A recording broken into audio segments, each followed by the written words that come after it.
yung project is connected since nagbibigay ito ng awareness sa atin ng mga tao. At in this way, siguro naman mas madadagdagan ng mga tao gustong mag-take action sa problems na nakikita nila sa problems or crisis na nakikita nila sa pero yung nagiging problema kung yung mismong mga nasa mag-asa na tao, sila pa yung hindi nag-take action dito.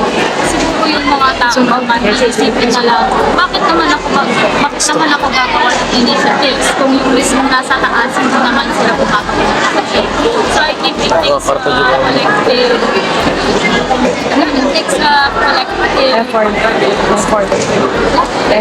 Collective effort. It takes a collective effort. Kapag kumpleto na ang team ng online publishing English, pwede na kayong pumunta doon at sabihin kung anong division kayo sa mga technical working group na nandun. Lahat ng tao kasi nakapag-iisip tao. English muna. So for Filipino and collaborative publishing, publishing, please upo muna kayo. English na online pub muna yung gagalaw at pupunta sa Hindi ko naman mas makatulong yung project bukas para mamulat yung makatulong yung project bukas kung maisasaka ko para dito ng maayos. Kung makatulong kasi ito ang mamulat yung mga namumulat or nasa pwesto na mag-take actions, lalong-lalo na kasi sobrang laki yung problem natin sa education.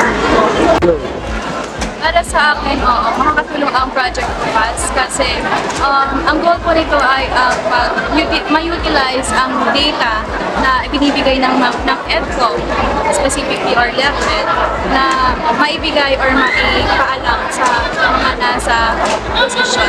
And hindi lang po ito kasi kahit po yung mga estudyante, mga common people ay makakalam na rin po ito.